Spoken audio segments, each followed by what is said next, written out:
All right, so thank you very much, and thanks to the organizers for the opportunity. So, as mentioned, the work that I will present is joint work with Laura DeMarco and Hexi Ye. The two talks will be more or less independent, but I may say a couple of times that you will see this in part 2 of this talk, so I hope you'll forgive me for that. So first, let me set some notation. So throughout the talk, unless otherwise indicated, E will be an elliptic curve defined over the complex numbers for now. This part might change. And pi will be a double cover of E obtained by the inversions, so identification of a point with its negative. And I will denote by E infinity the full collection of torsion points of the curve. So the full collection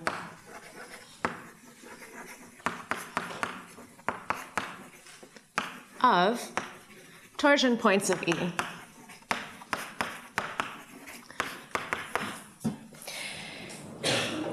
And the object that I'm going to be interested in today is the image of the collection of this torsion points under the cover pi, and in particular to what extent it determines the elliptic curve. So let me make precise what I mean by that, which is the following conjecture of Bogomolov, Fu, and Tschinkel, which is in the previous setting. So suppose, or rather let me start this way, there exists a uniform constant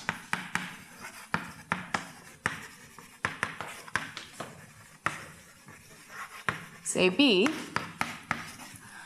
so that whenever we have two elliptic curves as above and corresponding covers, say pi 1 maps E1 to P1, and pi 2 maps E2 to P1, then we actually have this uniform bound on the images of the torsion points, which are common for the two elliptic curves, given by B, unless, of course, these objects were actually the same. In other words, the images of the two torsion coincide under these two maps. Okay, so let me move this up a little bit. Wait, nope, that doesn't move. Oh, yes, thank you. 2 for both of them. Okay.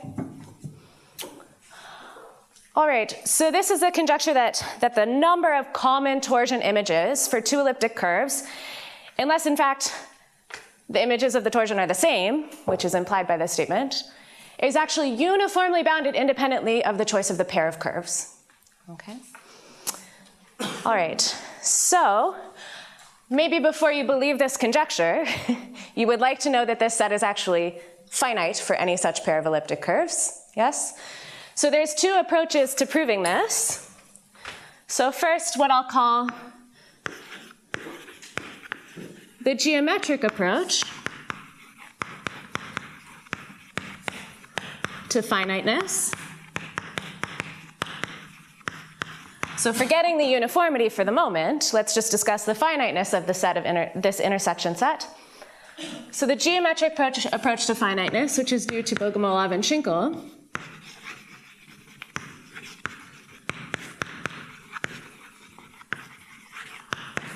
in 2007. So what's the picture? In fact, this is a very, very concise argument. We have our 2 elliptic curves. We want to understand the images of the torsion points under the two covers. And so let's take the product. So that the object that we're actually interested in is the diagonal in this image. So the diagonal sitting inside of here. If we pull this back, look at its pre-image under this product.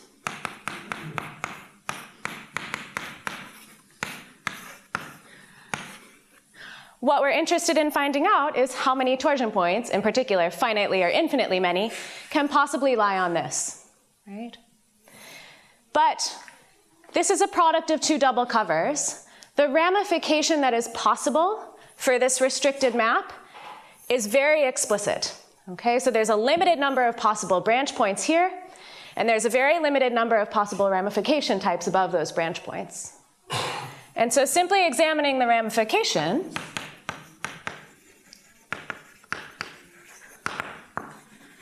we see that we have two possible cases.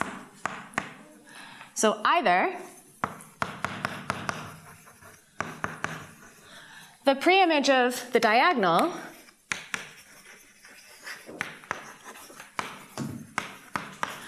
consists of two genus 1 curves, and equivalently, the images of the two torsion are the same.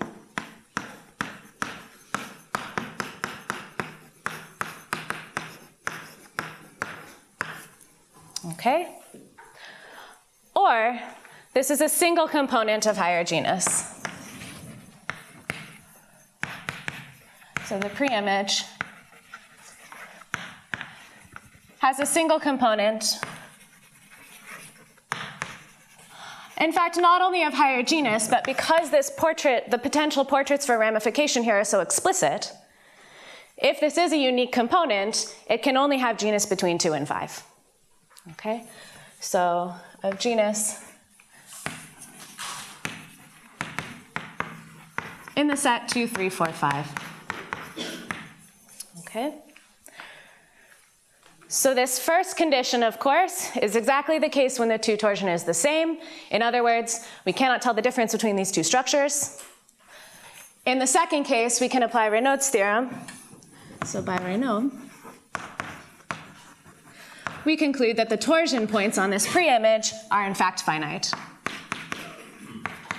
Noting, of course, that if we take a pair which is torsion for each curve, we end up with a torsion point in the surface.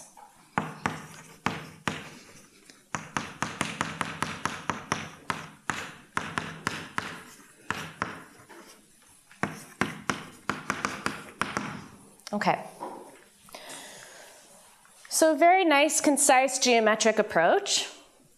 I want to make maybe one remark about this approach, which is that there's a lot of boundedness independent of the choice of the curves here, right? So the genus of this pre-image is bounded. The degree of the projections restricted to that pre-image is also bounded, okay? And if you're feeling particularly bold, that might induce you to conjecture such a uniformity. But I'll show you a second approach which perhaps is more promising and provable. All right, so let's do this. Okay, so this was the first approach, this geometric approach to finiteness. However, finiteness is also a consequence of a dynamical approach to this problem.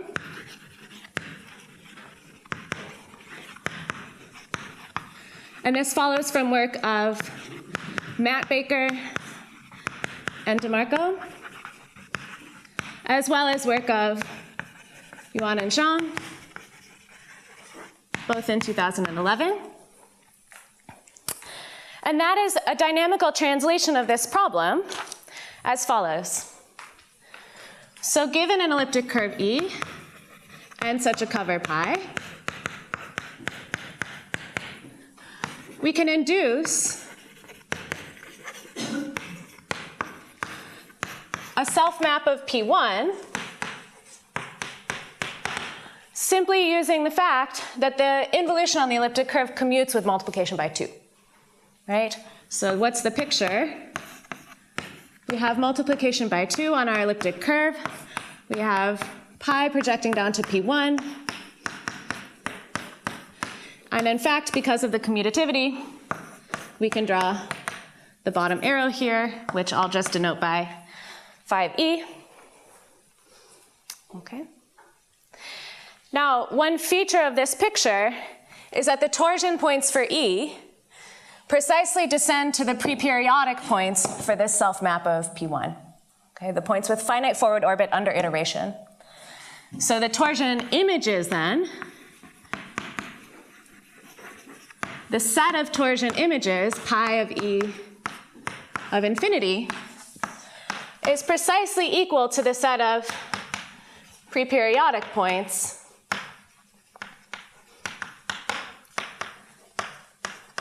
for the induced map down on P1. Okay. But the work of Baker, DeMarco, and Yuan Zhang, I should be a little careful and say, at least in the case when this thing is defined over Q bar, so the sentence I'm about to write makes sense. So over Q bar, so the work of these teams implies that we have actually Galois equidistribution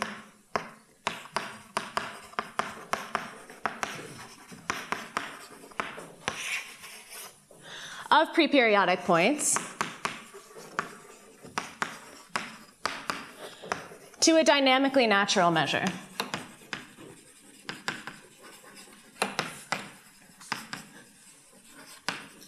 Now, I write it in this sort of inexplicit way because, well, two reasons.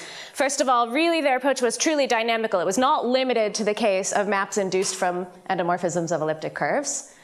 But also because in our specific case, which is those maps, we can write these things down much more explicitly, which I will do in a short while. Okay? But the point is that this dynamically natural measure identifies for you the images of the two torsion. Okay? So maybe I'll write this here. Oh, sorry. Yep, everybody does it.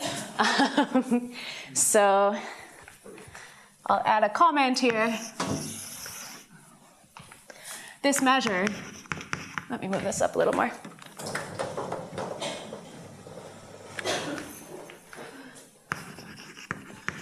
Uniquely identifies for you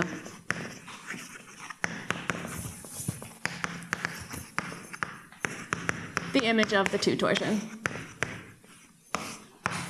Okay? And so in particular, if the overlap is infinite, okay, so thinking back maybe to Lars or Mirto's talk Tuesday, sorry. If that overlap is infinite, then we have an infinite sequence of preperiodic points, and the theorems here say any such thing must Galois equidistribute to this dynamically natural measure, which identifies the two torsion. And so if we have infinite common torsion images, then these two sets are the same. Okay? So these two approaches to finiteness, okay, both perfectly well prove finiteness as long as we assume that these two sets are not equal.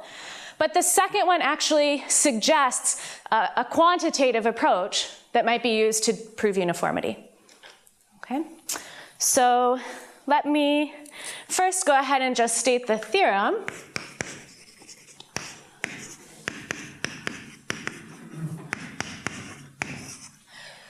So we will consider a particular family. So given, say,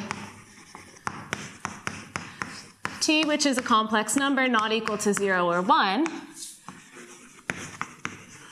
we define E sub t to be the Legendre curve. Y squared is x, x minus 1, x minus t. And pi sub t to be the x-coordinate projection.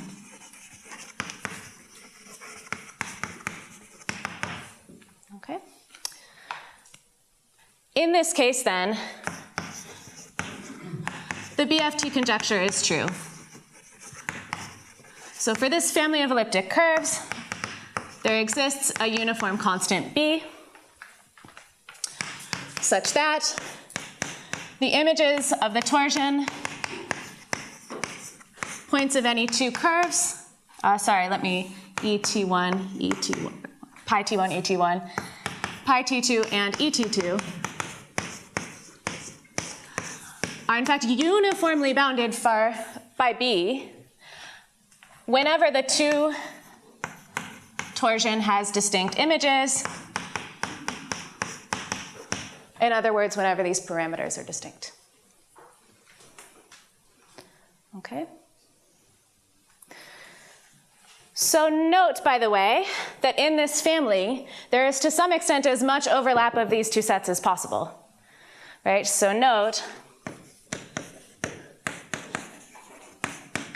that for any such T, the images of the 2 torsion is simply the set 0, 1, infinity, and T. So every member of this family, or every 2 members of this family, have 3 points of overlap for their 2 torsion, but of course not all 4 unless T1 is equal to T2. Okay? All right. So what I want to do is present our approach to this theorem in particular, but also as a general strategy for obtaining uniform bounds on common height 0 or small height points for 2 different height functions. Okay? So that's sort of the goal, but I will keep my definitions to this setting since I think it's more familiar. So recall,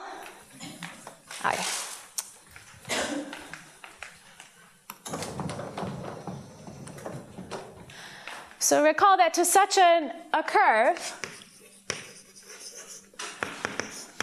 so actually, sorry, let me make one side comment. So let's make a standing assumption for the rest of part 1 that these parameters are algebraic. Okay? In fact, the extension, once you have the algebraic theorem, the extension to C is relatively straightforward. Much easier than usual, I would say, just using a specialization argument. Okay, so let's assume that they're algebraic parameters. And recall that if, say, T and alpha are in some number field K, we have height functions. So let me use the right notation here. So the height sub T of alpha, which can be written in the following local decomposition, summing over all places of K of some local height functions, so lambda sub T comma V of alpha, where this local height function, so V T alpha, is defined to be 1 over this normalizing factor, limit, as n goes to infinity, of this normalizing factor times log of this descending map coming from the diagram upstairs, iterated n times, applied to alpha in the V norm, where my double lines here are indicating that I'm taking into account the local extension degree already. Okay? Okay, so what does this height function do for us? Well, it does a couple of things. Nope, wrong one. So first of all, it uniquely identifies for us the torsion images, right? So this height is 0 if and only if alpha is in this set, pi sub t, e sub t of infinity. Okay. And note also that if we take 2 of these height functions, because of this statement number 1 and the finiteness theorem that we already know, that means that if T1 is not equal to T2, then these 2 height functions cannot have infinitely many common zeros, and in particular cannot be proportional.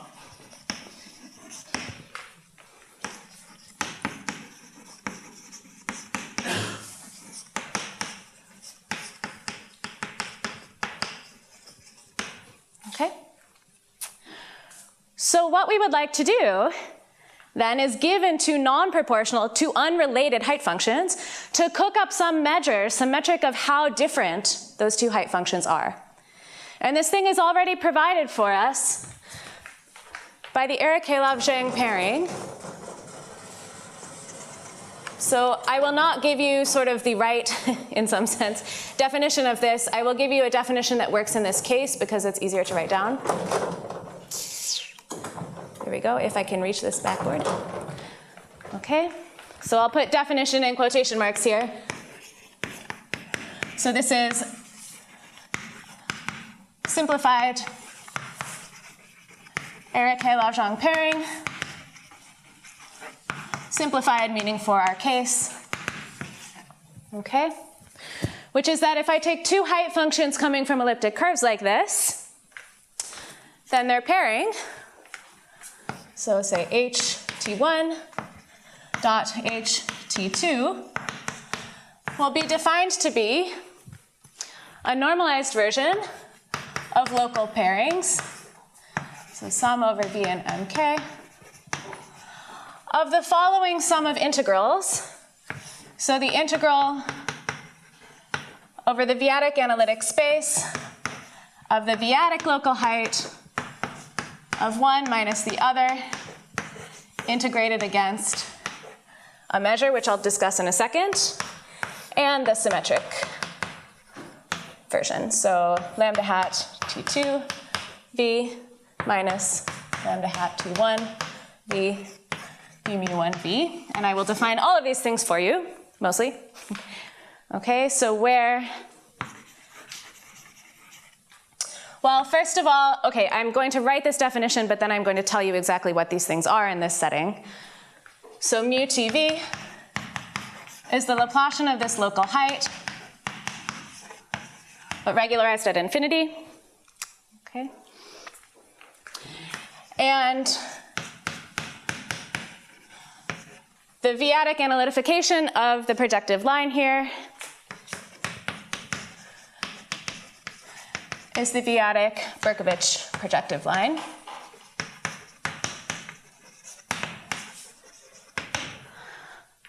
But okay, these are abstract definitions. Let me tell you to get your hands on these things in this particular setting.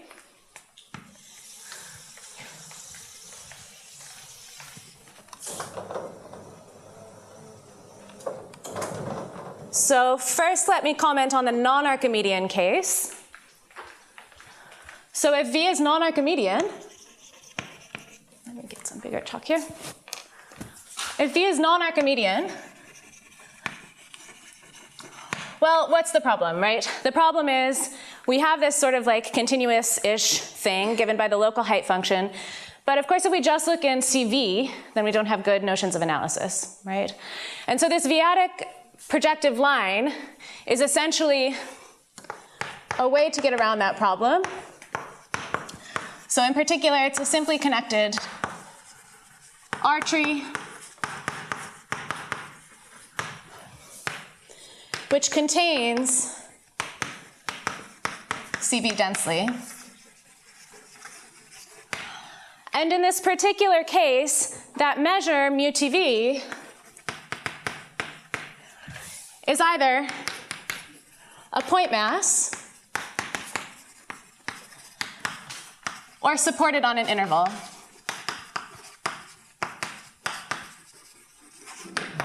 Okay? And the key takeaway here, rather than writing down actually the formulas and things like that, is that in the non-Archimedean setting, this pairing value, the contribution to the pairing coming from the place, can be explicitly written down in terms of the parameters. Okay? So the contribution, v-adic contribution, can be computed precisely.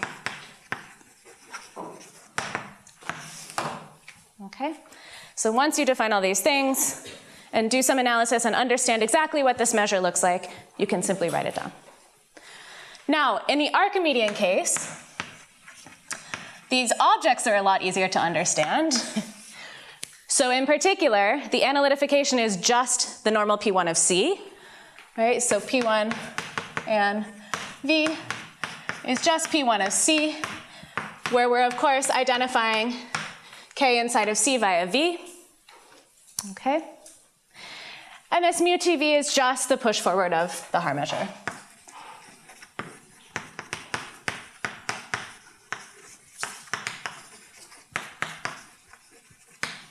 Okay. All right. So somehow, yeah, these spaces are much easier to write down, maybe. But as you can imagine, these do not have explicit computations.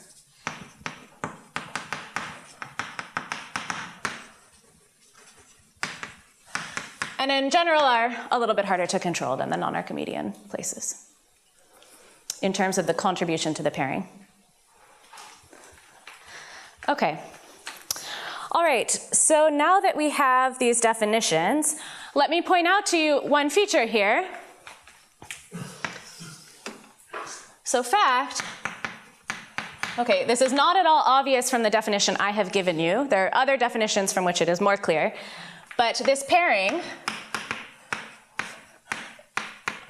takes non-negative values with a quality, so equal to 0, if and only if these two parameters are the same. Okay? So at least on the face of it, this fact is telling me something about how similar the two height functions are. It's at least telling me if they're the same or not. Right? But in fact, the size of this pairing is also indicating for me how close these height functions are. And that's what leads us to the strategy for our proof. Oh, let me maybe make a remark without writing it down. This equality is also true locally, okay?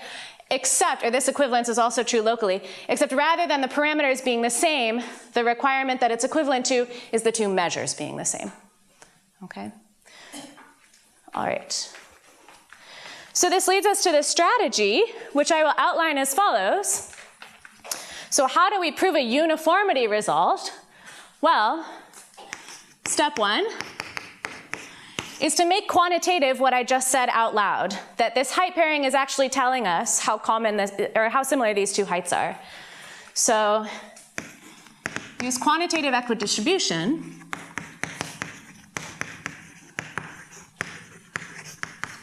By quantitative here, I mean not only do you have Galois equidistribution for some infinite set of preperiodic points, or torsion images rather, but that you have rates of convergence for that equidistribution as well. So use quantitative equidistribution to relate the pairing to the number, you write it this way, say NT1, T2, of common height 0 points. So alpha in Q bars such that height of T1 of alpha and height of T2 of alpha is equal to 0. Okay. Step 2, which since it's sort of interest in its own right, I will call Theorem A.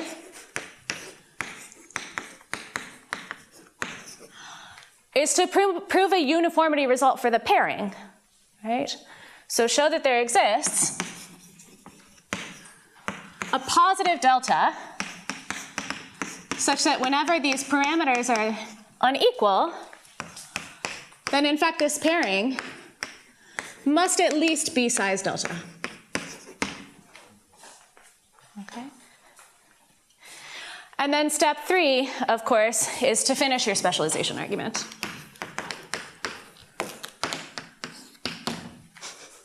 Okay, because of course all this machinery depends on things being algebraic. So let me maybe say a word or two about the technical obstructions to this approach, which are rather significant. So the first big problem is that these quantitative equidistribution theorems always have rates of convergence which depend on the parameters. And in particular, these estimates get bad as the height of the parameters gets bad. Okay? And so you have to compensate for that by showing that the pairing behaves the same way. Okay? The second significant technical obstruction is that, okay, so each local contribution to this pairing is actually a continuous function of T1 and T2. And so if this was a compact moduli space, then we would be done, right, with theorem A. But it's not a compact moduli space. And so in order to be able to control, in particular, the Archimedean values of the pairing, you must very explicitly understand what happens to these measures as the parameters move towards the degenerate points in the family. Okay? So understanding the pairing of these measures as t degenerates, say, to 0, if t1 and t2 are both going to 0, also must be done. And you might think, okay, what's the naive perspective? This is the last word I will say. No need for the -1 sign. What's the perspective? So if t1 and t2, or let's just work with a single parameter here. If t is converging to 0, naively speaking,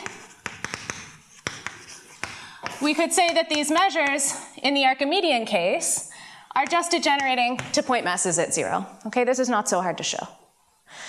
But this is totally losing the structure of these things as these push forwards of Haar measures, right? And what that's telling you is that this is not the right space in which to consider the convergence of these measures.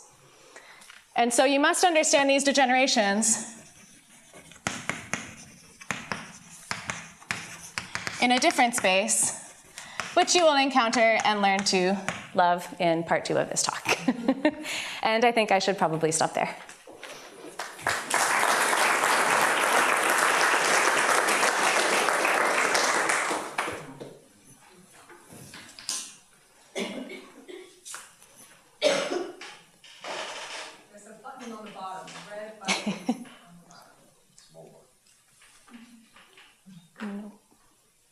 Or you can just yell.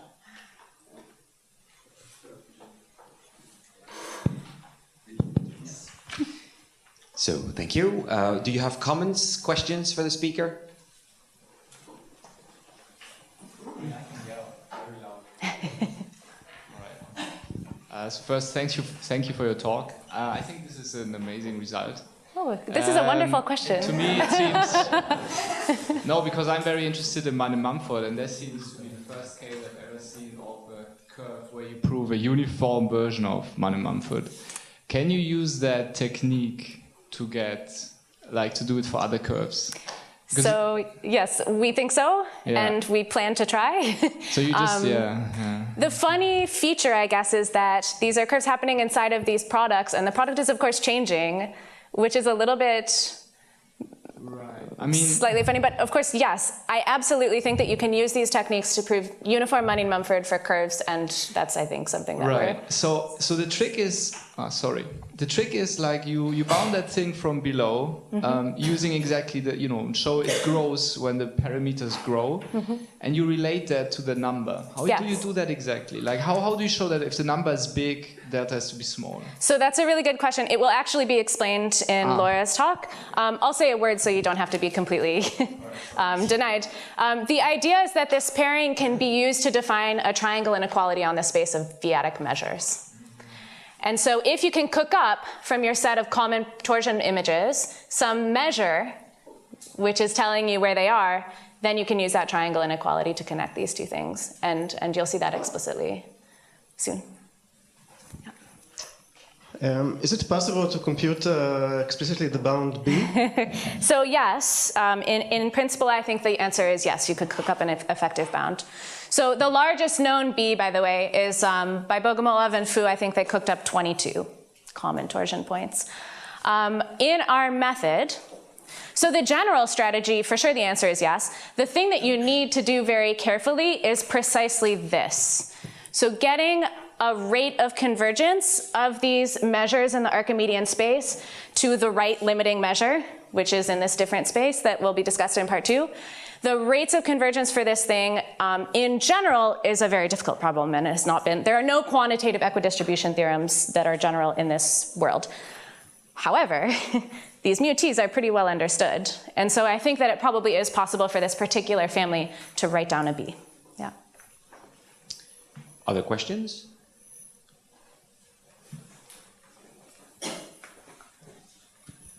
So any elliptic curve is a Legendre elliptic curve up to isomorphism over algebraically closed field. So how close are you to proving the conjecture? Oh, that's kind of a dangerous question. Pretty close, I think.